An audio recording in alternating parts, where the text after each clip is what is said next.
Catherine Bernardo kasi nagmura si Catherine.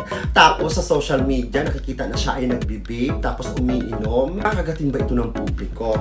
At Tony Gonzaga, balitang papalitan daw ni Vice Ganda. At madami na rin netizen ang mga nagsabi na si Tony Gonzaga daw ay nagyabang na. Barbie Fortesa at Jillian Ward, kanino ka? Hello! Welcome back to my channel. At kung anong oras nyo man ako napapanood ngayon, nako, ituloy nyo na yan. Maraming salamat. Ako ay magbibigay ng mga mula sa puso at mga balancing opinion para sa ating latest showbiz issue ngayon. Makikiosyoso pero hindi makikisawsaw. Makikisali pero hindi makikigulo. Ako ang inyong Marites na magbibigay sa inyo ng mga intriga, nemya, chikadora. Nako, at eto ang mga latest. Catherine Bernardo sa bago niyang pelikula na A Very Good Girl, kung saan makakasama niya ang Golden Globe nominee na si Dali De Leon. Ang galing! At ang pelikula ngang ito ay mapapanood next month na, September 27. At iniintriga nga si Catherine Bernardo kasi, di ba sa nakaraan niyang mga film, may mga collab team siya. Diba? Kung hindi man is may kapareha siyang halos kasing edad niya. Pero ngayon dito ay sa trailer pa lang ay hindi pinakita na may collab team siya kung saan kasama niya si Dali De Leon. So marami ang magtatanong, kakagatin ba ito ng publiko? Susuportahan ba ito ng mamamayan? Ay malamang sa malamang dahil ang laki ng fan base ni Catherine, marami talagang mga susugod sa sinihan para mapanood ang nasabing dalaga. At curious din ang publiko kung sino si Dali De Leon at gusto nilang mapanood sa big screen. Pero marami ang nagtatanong ngayon, kikita kaya ang pelikula? Parang Hello, Love, Goodbye na umabot halos ng 900 million? Susugod ba ang taong bayan sa mga sinihan? At muli bang mabubuhay ang pelikulang Pilipino dahil sa pelikulang ito? Naku, tingnan natin at sana maging totoo yan. At may mga ilan ako may question dahil sa panahon niya ngayon, mayroon na tayong mga stream medias, may mga Netflix, di ba? Kumbaga, abot-abot kami na sa ating mga palad na hindi mo na kailangang lumabas. Kaya yun ang kini-question kung ang mga tao ba ay mag-e-effort na susugod sa mga sinihan at pumila para mapanood ang pelikula. Feeling ko naman, para sa akin, Catherine Bernardo yan. At worth it mapanood yan sa big screen. Kumbaga, wag papalampasin. At may mga mangilan-ngila na may mga negatibong pagpuna sa pelikula dahil sa trailer pa lang parang hinusgahan na nila. Dahil syempre napakita doon na nagmura si Catherine.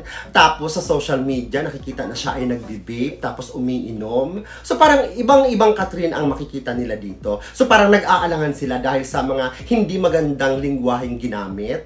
Syempre ito ba ay pagpopromote sa kulturang Pilipino? Ito ba ay makakabuti sa mga kabataan? Kapag ba ang nanay magsabi na, oh, ano panonoorin mo sa sinihan ngayon kung manonood ka man? Tapos sasabihin ng mga bata, panonoorin ko po yung pelikula ni Catherine. Tapos malaman ng nanay na, ayoko. Yung ibang pelikula na lang ni Catherine ang panoorin mo dahil hindi maganda yan. Parang mga ganon. So, inuunahan na ng mga negatibong netizen ang pelikula. Wag naman. Dapat nga iangat natin ang pelikulang Pilipino sa portahan para sa ikauunlad ng nasabing industriya. Diba? Para mas makilala pa tayo sa iba't ibang bansa. Magkaroon ng mga maraming award para ito sa pagkilala sa ating lokal na aliwan. At lalo na kasama niya si Dali De Leon kung saan naging Golden Globe nominee. Diba? Konti na lang Oscar na. Panalo ito. So, umpisa na ito. At sana naman wag tayong maghilahan pababa. Kumbaga, suportahan na lang natin kung tayo ay magsusuporta. At kung hindi man, manahimik na lamang tayo. Ganon. Pero ini-expect ng ating mga positibong mga netizen na hahakot daw ng parangal si Catherine Bernardo. Diba? Parang na din lustre. Umaasa silang makukuha ni Catherine Bernardo ang pagiging best actress daw sa pagganap sa role na ito. O ayan, di ba positibo yan? Bongga yan? At pagdating naman talaga sa pag-arte, hindi naman questionable si Catherine. Naku, ilang beses niya nang napatunayan yan. Sa emosyon, sa galing, sa hugot, sa mata pa lang, talagang napakagaling ng batang yan. Kaya may ibubuga, kayang magdala ng pelikula kahit walang collab team. Nako, papatok at papatok yan sa takilya. Promise. At Tony Gonzaga, balitang papalitan daw ni Vice Ganda.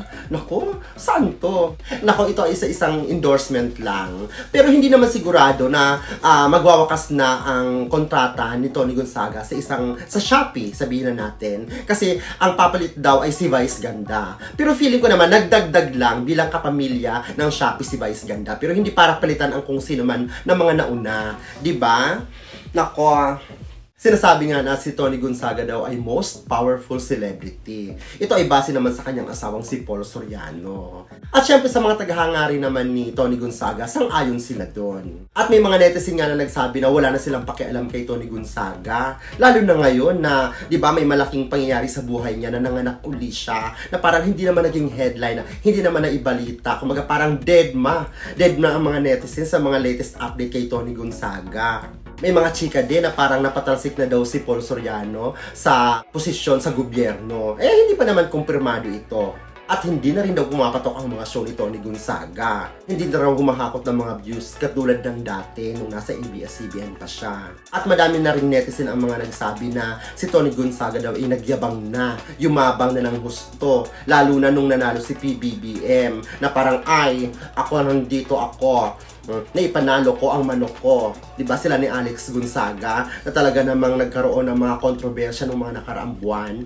Ay nako, para sa akin baliwala yung mga negatibong intriga dahil si Tony Gonzaga ay Tony Gonzaga. Nako, award-winning actress, napakagaling na host, successful sa buhay, buo ang pamilya, masaya, maraming pera. Kasi kung kukunin man ang serbisyo niya, magdi-deliver siya ng maayos, tatanggap siya ng sweldo niya, buo ang pamilya niya, healthy ang mga anak niya, masaya sila ng asawa niya, nako, successful siya sa buhay, nako, yun lang, sapat na sapat niya yun sa kanya.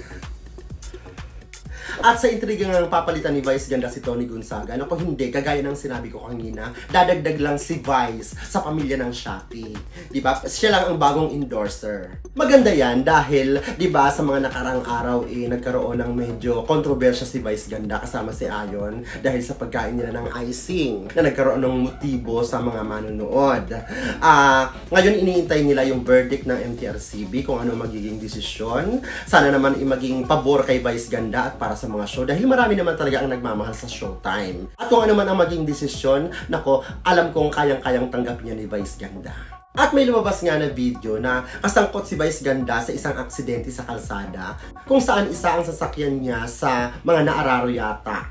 So, imbis daw na magalit, imbis na magkuda, imbis na mag-hysterical doon, nagpakita raw ng kababaang loob si Vice, nakipag-usap sa mga naging biktima ng aksidente, kinumusta niya, at sinigurong walang masamang nangyari sa paligid. Ganon ang nangyari. So, pinuri ito ng mga netizen, at dahil dyan palakpakan tayo dyan. Kahit may mga netizen na mga nagninega na, dahil na videohan lang, kaya ganyan. Alam nyo, ang naturalesa ng tao, lumalabas yan. Kasi hodang may mga tao, nasa public siya, kung nagagalit siya, lalabas at lalabas yan. Pero, wag na nating intrigahin. Sana naman, sanayin na natin ang ating sarili na kung maganda ang nakikita natin, i-appreciate natin. Wag na nating haluan ng iba pang intriga at ibig sabihin. At doon nga sa nakarang episode natin, binalita natin na bibitiwan na ni Vice ganda si Aura, allegedly. Pero kinumpirma talaga ni Vice ganda na hindi niya bibitiwan si Aura. At ito ay positibo rin. Dahil 'di ba, sa kabila nga ng problemang dinadala ni Vice, tignan mo, nagdagdag pa siya. Kumbaga, hindi pa niya binitawan si Aura. Kasi imbis na sabihin niya, magpahinga ka na, magkanya-kanya na muna tayo, bahala ka na muna sa buhay mo. Pwede namang ganon, 'di ba? Pero dahil sinabi nga ni Vice ganda na hindi niya iiwanan si Aura, lalo na sa panahon ngayon, nako, nakaka-touch. Kumpirmado na hindi niya iiwanan si Aura. Ipapahinga muna siguro sa mga project, pero hindi niya iiwanan si Aura. At yun ang sinabi ko sa nakaraang ating episode, diba? So napaka-positibo ng balita sa kabila ng mga kontrobersyang kinaharap niya. So sana tuloy-tuloy pa ang pagdating na kanyang mga endorsement at maging mas malaki pa ang kanyang pangalan at maging successful pa sa larangan na kanyang kinabibilangan. So mabuhay kami, men! At sa ating versus, Barbie Fortesa at Jillian Ward, kanino ka? Parehong napapanood sa GMA7 ang dalawang pinakamaiinit at pinakamahuhusay sa pag-arte.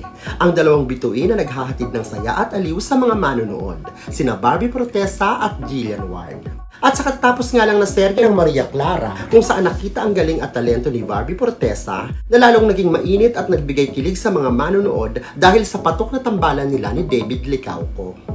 At napakalaki nga ang naitulong ng kanilang mga papel na ginagampanan, bagay na naghatid sa tugatog ng tagumpay ng nasabing serye. At bagaman natapos na ito, agara namang nagkaroon ng bagong show sila Barbie Fortesa kasamang muli si David Licauco.